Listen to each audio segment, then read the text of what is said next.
A very good evening to all of you, my dear kids. I am Manisha Das on behalf of eTuition family. Welcome you all to today's class. Let me remind you that our eTuition family is providing quality education for your better tomorrow. So don't forget to be a part of our family. So my dear class 8 students, today we are going to start a brand new chapter. The name of the chapter is Cell, Structure and Function. Cell means not cell phone, right?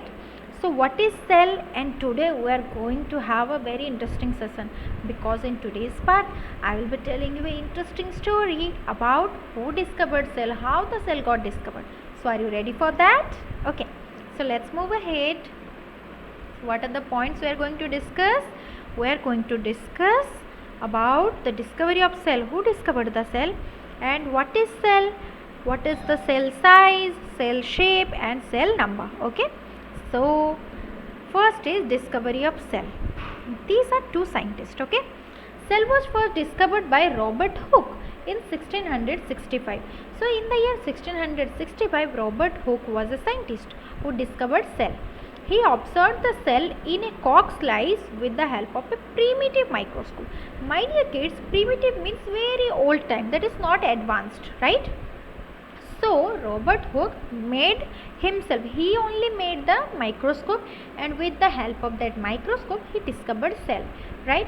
And another scientist who is known as Anton von Leeuwenhoek in the year 1674 was the first to observe free cells. It means freely living cells like bacteria, protozoa, red blood cell and sperms in his homemade microscope.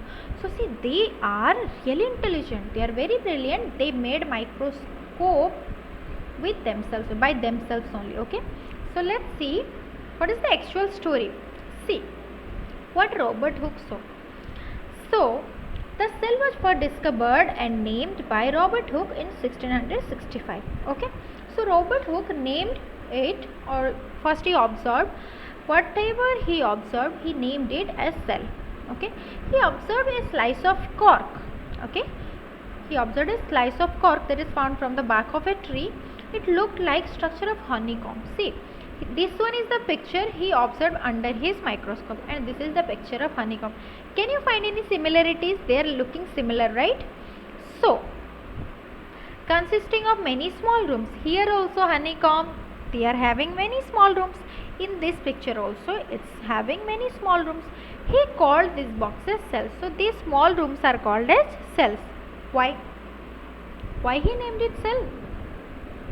However, what Hooke actually saw was the dead cells of plant cell, cork, as it appeared under the microscope. So whatever he had observed under his microscope, the cork was a dead cell. It is from the bark of a tree. Okay, so why did he named it cell?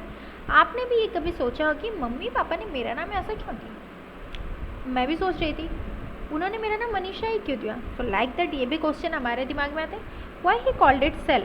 इसके बाद में भी एक story है. Because in Latin cell means a little room.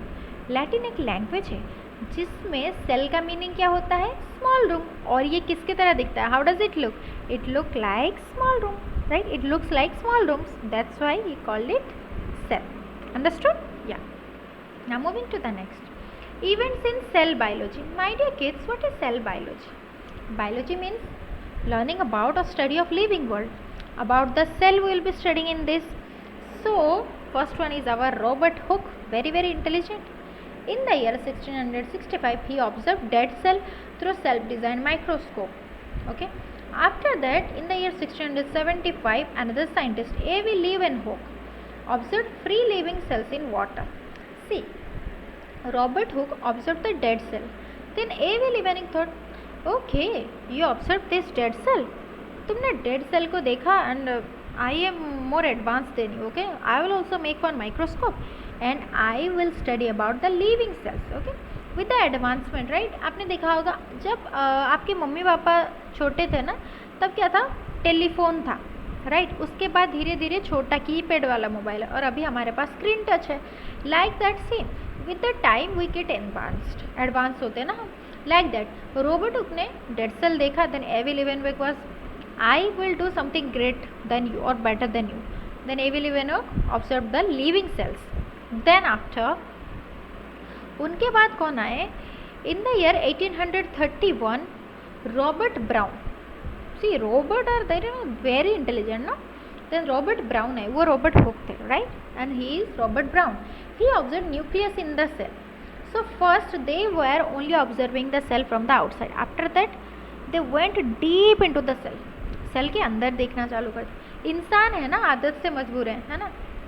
क्या करे God, आदत से ही मजबूर हैं. वाई? बिकॉज क्यूरियोसिटी ना. We have such kind of curiosity. We want to find deeper deeper deeper. हम हमेशा हर बात के अंदर घुसना है हमें, है ना. हर कोई चीज़ के बारे में पूरा डिटेल्स में जानना है, कोई भी चीज़ हो, है ना. तो उसी तरह सो Robert brown observed inside the cell and he found nucleus. After that, in the year 1839, another scientist Purkinje coined the term protoplasm for the fluid substance of the cell. He also observed inside the cell there is a fluid, it is present inside the cell. Then he named it as protoplasm. Understood? Yeah. Now next, in 1838 and 1839, Sladen and Scone नाम के दो scientist हैं. दे वर best friends. Because सी हम अपने best friend को ना, बहुत जिगरी दोस्त होते हैं ना, we never use to leave them. हम उन्हें छोड़ के नहीं रह सकते. चाहे जो भी बदमाशी करे, पढ़ाई करे, खेले कूदे, जो भी करे साथ में करते हैं. सो दे वर लाइक चाइल्डहुड फ्रेंड. बचपन का, नॉट प्यार, दिस इज बचपन का यार. ओके, सो बचपन का यार मेरा भूल नहीं जाना रे. सो दे, तो वो लोग कभी एक दूसरे का हाथ नहीं छोड़े. तो उन दोनों ने मिलकर क्या बनाया? सेल थ्योरी बनाई. वेरी इंटेलिजेंट थे, इसीलिए पढ़ाई के बारे में सोचा और उन्होंने क्या किया? सेल के बारे में थ्योरी दी. क्या दी? कि हर कोई जो बॉडी है, लिविंग वर्ल्ड है, वो सारे सेल से बने हुए हैं. ठीक है. और क्या है, जो हर एक सेल है ना, वो किससे? प्री एग्जिस्टिंग लाइफ से बनेगी. ये था मॉडर्न सेल थ्योरी. तो 1855 में और एक साइंटिस्ट है विर्को, उन्होंने क्या मॉडर्न सेल थ्योरी थी. मॉडर्न हम लोग हो रहे हैं ना टाइम से टाइम, तो सेल थ्योरी को और थोड़ा डेवलप करके उन्होंने बताया modern cell theory. So it is not in your book, only about Robert Hooke it is given in your book, because वही तो पहले महान इंसान थे जिन्होंने सेल को निकाला. Right. Okay, so let's move ahead. So you might be thinking what is cell. Have you seen a wall, brick wall? आपको दिख रहा है पिक्चर में, ये ब्रिक वॉल किससे बनी हुई है? Brick 1 brick 2 brick. So like that bricks are joint together, है ना. दोनों को जॉइन किया गया, बीच में क्या है? सीमेंट है.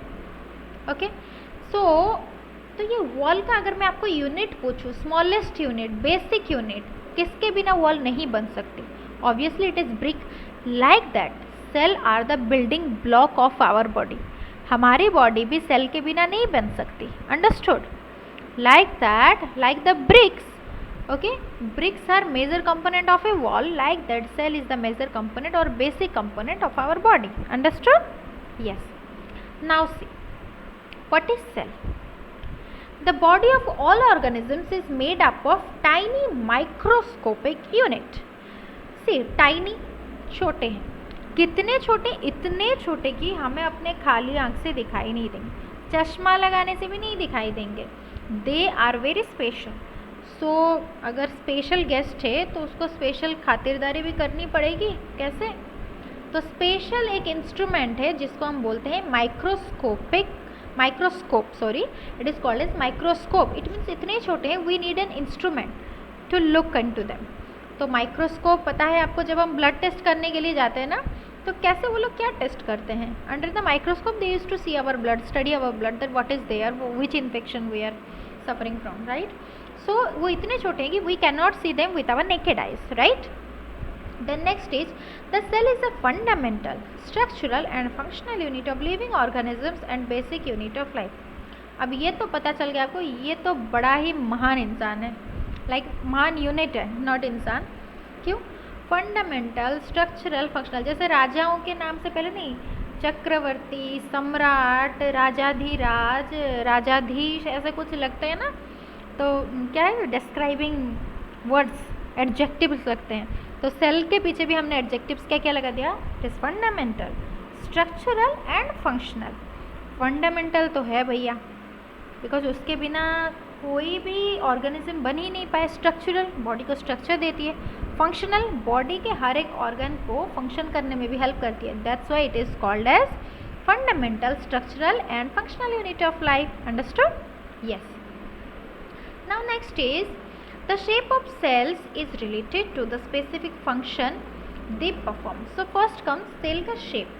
ठीक है, जैसे कि आपने केक खाया है, केक के अलग अलग शेप्स होते हैं ना, कभी राउंड होता है, कभी स्क्वायर होता है और कभी हार्ट शेप में होता है. लाइक दैट सेल के भी डिफरेंट शेप्स होते हैं. ठीक है, तो सेल का जो शेप है ना वो किसके ऊपर डिपेंड करता है? It depends on the specific function they perform. वो कौन सा फंक्शन कर रहा है उसके ऊपर डिपेंड करता है. Like the cells, some cells like amoeba. Amoeba क्या है? वो एक ही सेल का एक ऑर्गेनिज्म है और उसके पास एक ही सेल है बेचारा, right. And WBC in our body, white blood cell, they have changing shape, they can change the shape. Amoeba क्यों वो चेंज करता है बोलो तो सेम, एमोइबा एक ही सेल से बना हुआ है. ठीक है, हमारे पास तो इतने सारे सेल्स हैं कि हमारे बॉडी के ऑर्गन्स हैं. तो मान लो मैं बात करूँगी मुंह से करूँगी, राइट. खाना खाना है हाथ से उठाऊँगी मुंह में डालूँगी, राइट. लेकिन एमोइबा के पास ना हाथ ना पैर, nothing is there, no other body parts, it is only one cell. तो बेचारे के ऊपर बहुत जिम्मेदारियाँ हैं, एक ही सेल के ऊपर हर काम करना पड़ेगा. सो इसीलिए उसे बोला गया चलो कोई नहीं, तुम्हें फ्लेक्सिबल दिया गया, एक ही से सारे काम कर लो. सो इसीलिए it does not have a fixed shape. ठीक है, WBC उसका भी चेंजिंग शेप होता है. In some cases the cell shape could be more और less fixed and peculiar for a particular type of cell. For example nerve cell have a typical shape. Nerve cell का क्या है? उसका proper shape होता है, right. क्यों होता है वो देखेंगे. देखो ये है ना डिफरेंट टाइप्स ऑफ सेल, जैसे कि हमारे बॉडी में मिलते हैं ये सारे. तो ये देखो जैसे कि आपने ब्रिक देखा है, अलग अलग शेप्स के होते हैं, but their function is to make the structure, right. Like that हमारे बॉडी में भी डिफरेंट शेप्स के सेल मिलते हैं. You can see this is ovum, egg cell, this is sperm cell, this is white blood cell, it is neuron. Nerve cell अभी हमने पढ़ा ना, this is red blood cell, this is bone marrow cell, this is intestinal cell. तो उनके function के wise ना they have the different cell shape. तो जैसे कि स्पर्म सेल ना, इट इज़ मोटाइल. ये क्या करता है ना, फर्टिलाइजेशन से पहले इसको ओवम के पास पहुंचना पड़ता है, तो इसलिए उसके पास टेल है which will help it to swim. Neuron का काम क्या है? ये नर्व सेल है, ये क्या करेगा? हमारे बॉडी से सिग्नल को एक जगह से दूसरी जगह पे ट्रांसफ़र करेगा, इसलिए उसके पास हेयर लाइक स्ट्रक्चर है नेटवर्क की तरह, ताकि एक जगह से दूसरी जगह पे वो मैसेज को ट्रांसफ़र कर सके. सो बेसिकली उनके शेप क्यों, मतलब कैसे होते हैं, डिपेंडिंग ऑन द फंक्शन. वो कैसे फंक्शन करते हैं, कौन सा फंक्शन करते हैं, उसके हिसाब से उनके शेप्स अलग होते हैं. Understood? Yeah. Now moving to the next, pseudopodia. What is, there is not pseudopodia, that is pseudopodia. Pseudo means my dear kids, pseudo means false. ठीक है, pseudo means false, झूठा. podia means feet, right, यानी कि पैर. तो इसको बोलते हैं फॉल्स फुट बोला जाता है. क्या बोलते हैं? False foot. यानी कि एमोइबा के बारे में मैंने आपको बताया, it has no definite shape unlike other organisms. क्यों? बेचारा, right, only one cell, it has only one cell, so it keeps on changing it shape. ये अपना शेप चेंज करता है. क्यों? मान लो कि वो जा रहा है रास्ते में, basically it is found in water, okay, aquatic. तो पानी में जा रहा है, भूख लगी है, सामने से कोई आ रहा है, खाने वाली चीज़ है ना. जैसे कि सामने आपके अगर चाउमीन का प्लेट रख दिया जाए तो मन तो करता हो कि खा लो ना. लाइक दैट, भूख लगी है अभी, it is moving, right, you can C in the picture, it is moving. And एक फूड उसका दिखा उसे, तो क्या करेगा? खाएगा, हाथ बढ़ा के खाएगा, पैर बढ़ा के खाएगा, जो भी. But it does not have anything like that. है क्या उसके पास? नहीं है. It is only one cell, poor thing, right. So what it will do, वो अपना फॉल्स फूट आगे बढ़ाएगा, जिससे हम क्या बोलते हैं? सूडोपोडिया. आपको दिख रहा है कुछ अपने बॉडी के जो सेल्स को वो आगे बढ़ा रहा है. So that what will it will do, it will engulf the food. वो क्या करेगा? फूड को कैप्चर कर लेगा. So that's why it is called as pseudopodia. Understood? तो फॉल्स फूड, वो जो प्रोजेक्शन बाहर निकालता है ना, that is called as false food, right. Now next is same. पता ये क्या है? Egg, right. But say this is a very much big egg, this is small egg, because it is the ostrich egg, जो कि सबसे बड़ा cell है. आप बोलोगे ma'am now only you told that we can not see cell, right. See cell बहुत छोटे होते हैं, ठीक है, उनको हम नहीं देख, लेकिन ये बड़े वाले सेल हैं. सेल के अलग अलग साइजेस के होते हैं ना, तो इसलिए हमें दिखाई देते हैं, right.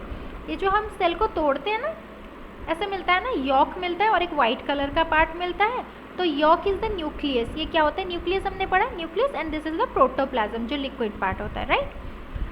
So next is cell size. So the size of the cells also varies considerably in different animals and plants. तो plants और animals में ना अलग अलग तरह के सेल के साइज होते हैं. The average cell size varies from 0.5 to 20 micrometer. ठीक है. And in human body the smallest cell is RBC and the longest one is nerve cell. nerve cell भी हमने देखा था, RBC और red blood cell भी हमने देखा था.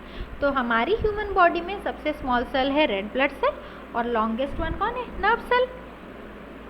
So ना लुक हियर, ये है हमारे क्या, ये है छोटे छोटे जो हमें दिखाई नहीं देते, और ये बड़ा वाला सेल है जो हमें दिखाई देता है, और ये जो है ना ये सबसे छोटा वाला सेल है जिसको माइकोप्लाज्मा बोलते हैं, और ये ऑस्ट्रिच का एक इतना बड़ा है जो कि हमें दिखाई देता है आराम से.